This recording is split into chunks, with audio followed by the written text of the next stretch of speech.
Temui saya dalam rancangan Game Changer apabila teknologi bertemu sukan.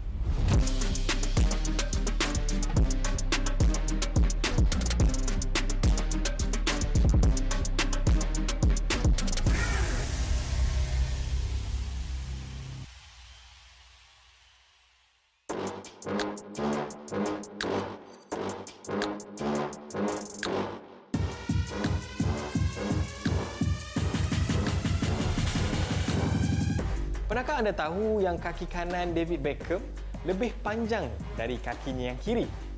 Oleh kerana kakinya yang tak sama panjang, bila kita tengok beliau menendang bola, beliau akan membengkokkan badannya untuk mencapai pusat graviti badan yang paling seimbang supaya menghasilkan sepakan yang menghasilkan tenaga yang paling maksimal. Biomekanik merupakan elemen penting dalam sains sukan. Ramai atlet berprestasi tinggi seluruh dunia mendapat manfaat daripada kajian biomekanik.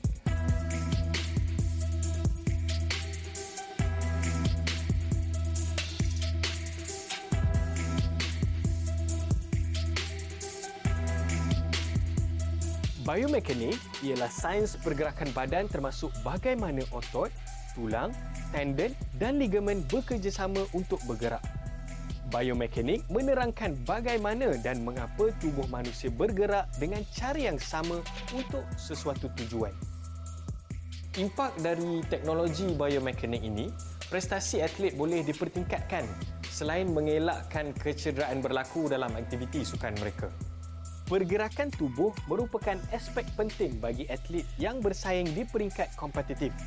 Di Universiti Melaya, kajian khusus mengenai pergerakan badan telah dijalankan dengan bantuan pakar dan peralatan sesuai yang terdapat di makmal institusi tersebut. Okay, analisa penggerakan manusia ni, especially running analysis ni, kita boleh lakukan untuk dua sebab. Satu ialah untuk peningkatan prestasi dan satu lagi untuk injury prevention ataupun rehab. Adakah anda selalu berlari? Tak kira sama ada anda berlari semasa bersukan atau apa saja. Teknologi yang akan kita lihat nanti adalah bagaimana untuk menganalisa pergerakan kita semasa berlari. Running analysis boleh dilakukan dengan dua tujuan, sama ada untuk tujuan pemulihan atau untuk tujuan meningkatkan prestasi larian. Umumnya ketika berlari, manusia menggerakkan lengan dan kaki ke hadapan. Kemudian, wujud komponen pusingan di bahagian sendi di kaki untuk menyokong berat badan pada setiap sisi manusia. Juga terdapat unsur putaran di bahagian pelvik, sendi pangkal peha apabila dada bergerak ke hadapan pada bahagian yang bertentangan. Kita ada pasukan-pasukan profesional bola sepak untuk buat jalankan ujian running analysis di mana kita boleh cuba track sama ada dari segi prestasi, sama ada larian dia ada apa-apa kekurangan, dan juga kita boleh lihat sama ada dia cuba selindung kecederaan jangka panjang yang pernah dialami sebelum ni. Running analysis dilakukan dengan menggunakan pakai 3D motion capture technology. Teknologi ini telah merevolusikan bagaimana cara memahami pergerakan tubuh manusia. Teknologi ini telah banyak membantu jurulatih dan ahli fisioterapi mempertingkatkan kaedah menangani kes kecederaan dan meningkatkan prestasi atlet. So, reflective markers ni kita letak pada sendi-sendi. Jadi, ini memudahkan sistem tu untuk track pergerakan manusia tanpa kita pergi frame by frame. So, step pertama adalah untuk melekatkan markers kepada sendi atlet tersebut. Dan apabila kita telah letak semua markers untuk running analysis ni, kita akan calibrate sistem tu pula. So, sistem ni perlu di-calibrate setiap kali sebelum kita mulakan data collection. Dalam calibration proses ni, kita nak cuba tingkatkan ketepatan ukuran yang dilakukan oleh sistem tersebut. Dan selepas sistem tu di-calibrate, kita akan bawa masuk atlet ke dalam capture volume tu, dan apabila dia masuk dalam capture volume tu, kita akan buat static capture dan daftarkan semua marker. Ini sendi bahu, ini sendi siku, ini sendi gelangan tangan dan sebagainya. Once kita dah daftar dalam sistem, barulah kita boleh start capture proses.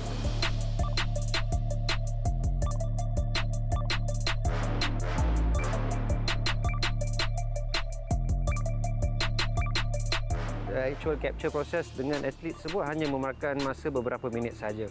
Sebab dia berlari di atas treadmill, untuk 1 minit berlari itu kita dapat berpuluh-puluh langkah.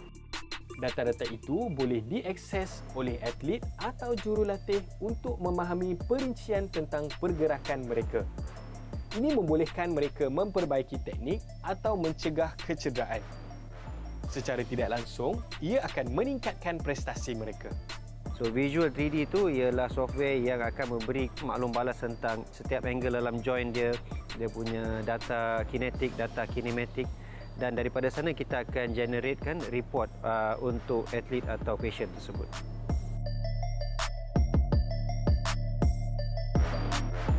Matthew adalah atlet yang sedang menjalani proses analisis terhadap cara dia berlari.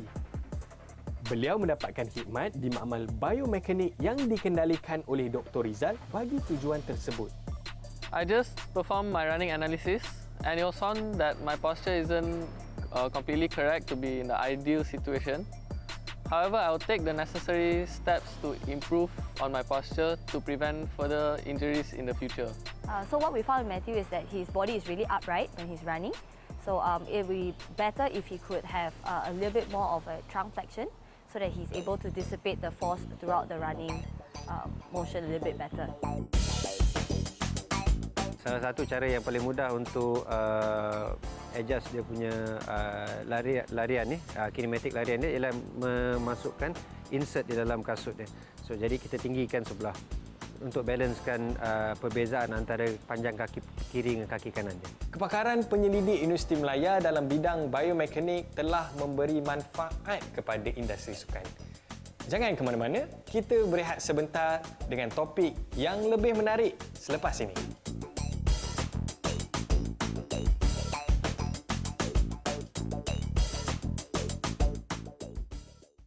Adakah anda faham maksud biomekanik dan kepentingannya dalam bidang sukan?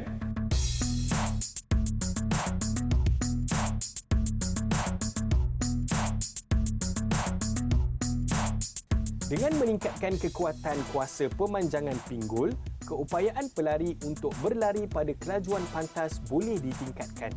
Menurut kajian, antara sebab Usain Bolt, pemegang rekod 100 meter dunia, mampu berlari dengan amat laju adalah kerana mempunyai kaki yang panjang sehingga membawa kepada langkah yang lebih panjang. Apabila berlari, yang paling penting untuk angkat dagu anda. Dengan mata anda tertumpu ke hadapan ke satu titik di atas tanah kira-kira 20 meter jauhnya. Bahu anda hendaklah segi empat sama dan rata. Jangan bulatkan bahu anda atau hayunkan ke hadapan atau ke belakang. Pastikan siku anda bengkok pada kira-kira 90 darjah. Pastikan lengan bawah anda selari dengan tanah. Lengan anda harus dihayun bebas dalam gerakan umum ke hadapan ke belakang. Pegang tangan anda dalam penumbuk santai, badan anda harus lurus dengan dada ke atas.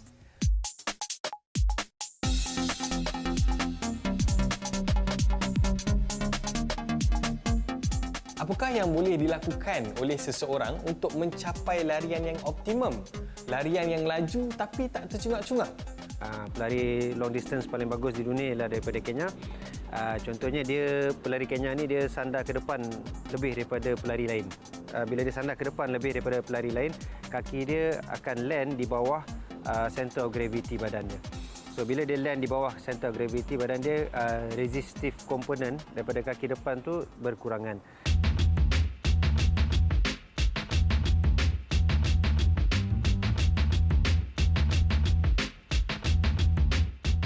Bayangkan, atlet-atlet yang akan bertanding ke luar negara. Perubahan cuaca yang ketara, sama ada negara yang terlalu sejuk atau terlalu panas, sebenarnya boleh menjejaskan prestasi mereka. Untuk teknologi yang seterusnya, ianya adalah alat untuk memastikan atlet dapat mengadaptasi cuaca di luar negara tanpa menjejaskan prestasi mereka. Teknologi ini dinamakan Environmental Chamber atau kebuk cuaca. Mari kita saksikan.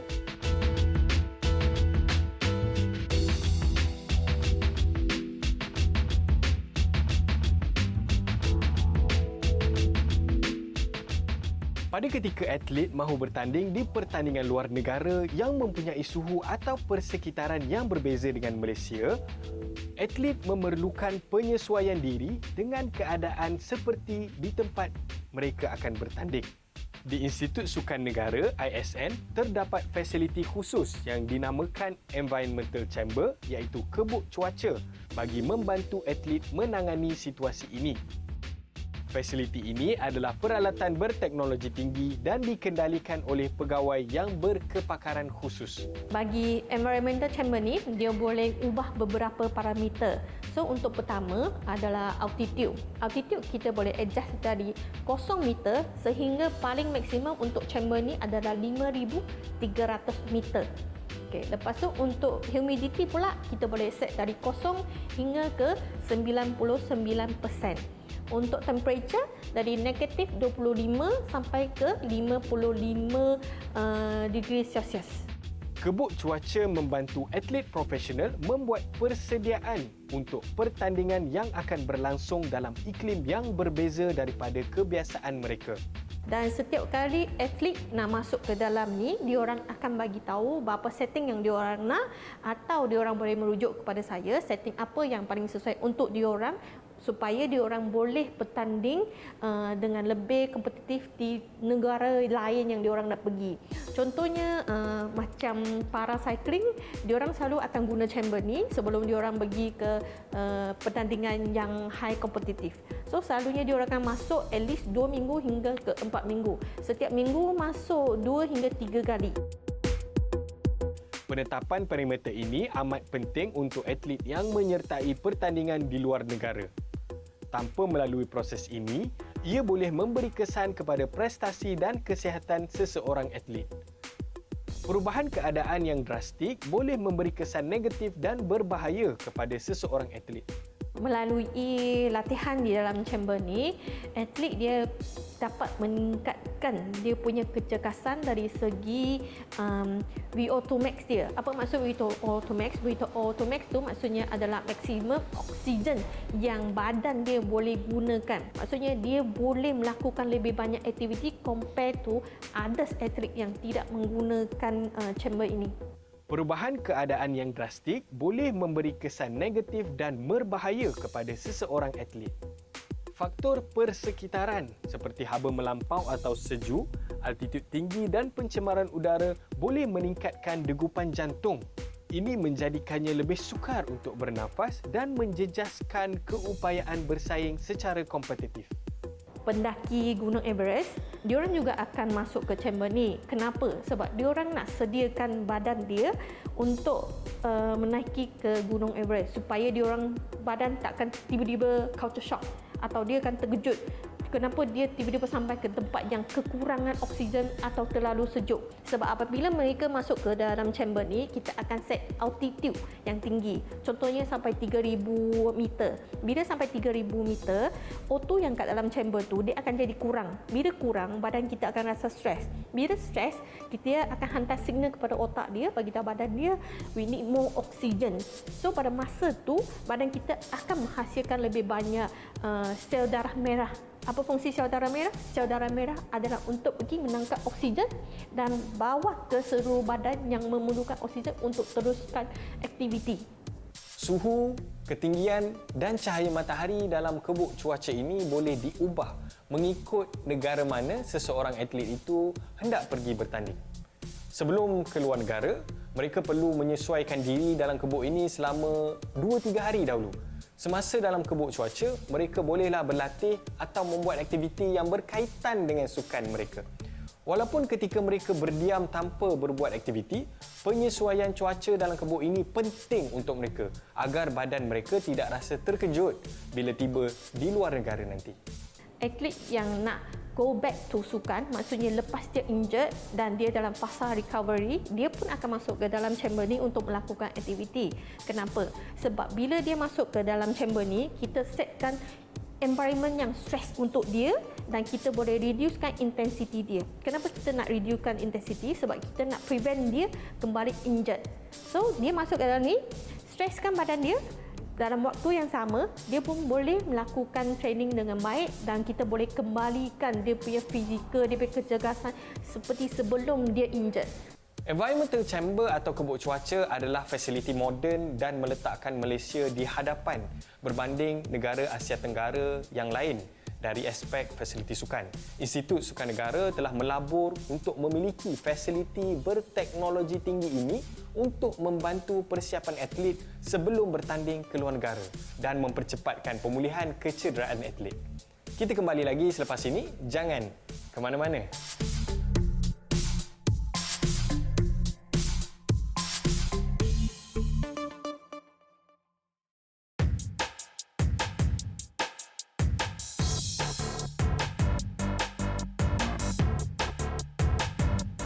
Tentunya ramai tertanya-tanya, apakah alat yang diselit dalam jaket hitam pemain bola? Adakah mereka boleh berlari lebih laju dengan alat ini?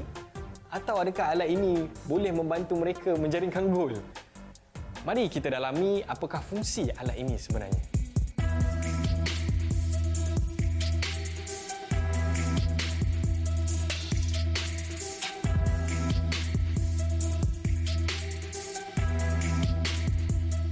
Dalam bola sepak moden hari ini, penggunaan teknologi GPS atau Global Positioning System digunakan secara luas merentas semua peringkat dan jenis sukan.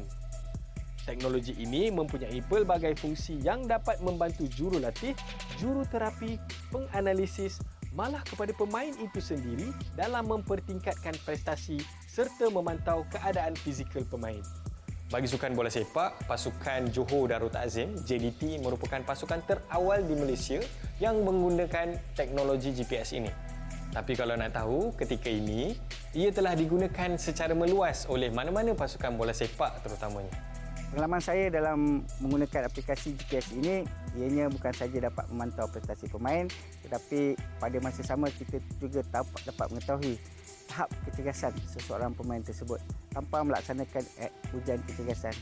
So dalam bola sepak moden, setiap pemain biasanya akan berlari lebih daripada 10 hingga 13 km dalam setiap perlawanan dengan percentage high intensity running yang tinggi. Sejak ia diperkenalkan pada tahun 2006, teknologi GPS mula digunakan untuk mengesan keletihan pemain dalam perlawanan, membandingkan profil intensiti setiap pemain mengikut posisi serta membandingkan tahap kemahiran setiap atlet. Keberkesanan GPS tracker ini juga boleh digunakan dalam proses scouting bakat-bakat baharu dengan menilai tahap pemain yang mempunyai kecerdasan yang tinggi berbanding pemain-pemain yang lain. Dalam proses scouting pemain elit, penggunaan GPS ini sememangnya menjadi salah satu komponen penting. So, setiap pemain boleh dinilai bukan saja melalui tahap kemahiran mereka semasa di padang, tapi mereka juga boleh dinilai melalui jumlah larian-larian berintensiti tinggi, jumlah tempoh latihan, acceleration dan deceleration serta jumlah kecutan yang mereka lakukan di semasa perlawanan. So, apabila seorang pemain mempunyai kemahiran yang baik dan juga mempunyai prestasi fizikal yang baik dengan kemampuan melaksanakan larian-larian deras yang berintensiti tinggi, maka seseorang pemain itu adalah ditetapkan sebagai pemain elit profesional. GPS tracker ni dia membantu saya dalam meningkatkan prestasi saya dan juga boleh tahu saya punya prestasi sama ada naik atau turun, dan juga membantu saya meningkatkan lagi saya punya performance pada masa akan datang. Seperti kita tahu, teknologi sekarang ni semakin moden. Bila dah semakin moden ni, sekaligus harga dia agak mahal lah. Agak kos yang tinggi lah, memakan kos yang tinggi. Tapi bagi saya, satu pelaburan yang baguslah sebenarnya. Sebab dalam masa yang sama, dia bukan guna untuk jangka masa yang pendek, tapi untuk jangka masa yang panjang. Sebelum teknologi ini wujud, keadaan dan prestasi pemain dikenal pasti secara agak subjektif. Dalam keadaan ini, pasukan sering membuat keputusan tidak tepat dan menjejaskan prestasi pasukan ketika latihan maupun ketika perlawanan. Alat ini sebenarnya boleh memberikan bacaan kelajuan pemain, sejauh mana seorang pemain berlari ketika di padang dan apakah pecutan yang dilakukan oleh pemain.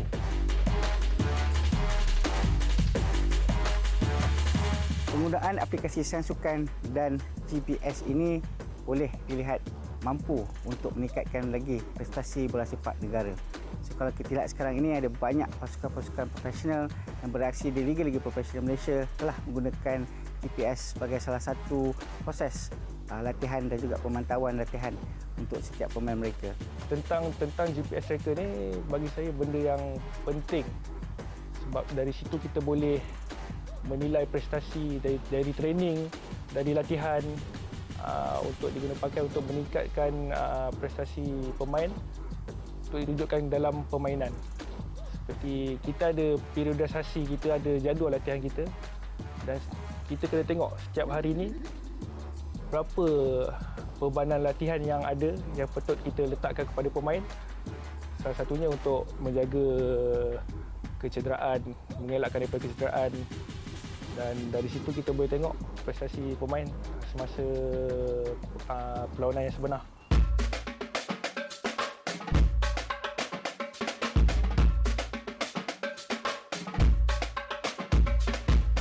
Penggunaan meluas teknologi GPS seperti GPS tracker ini akan meningkatkan tahap pembangunan dan kualiti pertandingan bola sepak di semua peringkat, sama ada liga semi-profesional dan liga profesional di Malaysia.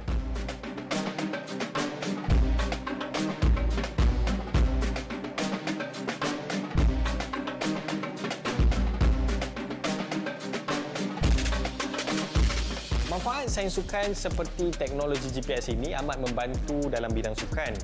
Penggunaan teknologi dalam sukan mestilah dipromosi, dimaju dan dipertingkatkan demi kemajuan sukan di Malaysia. Setakat ini saja untuk minggu ini. Jumpa lagi di minggu hadapan untuk topik yang lebih menarik dalam Game Changer.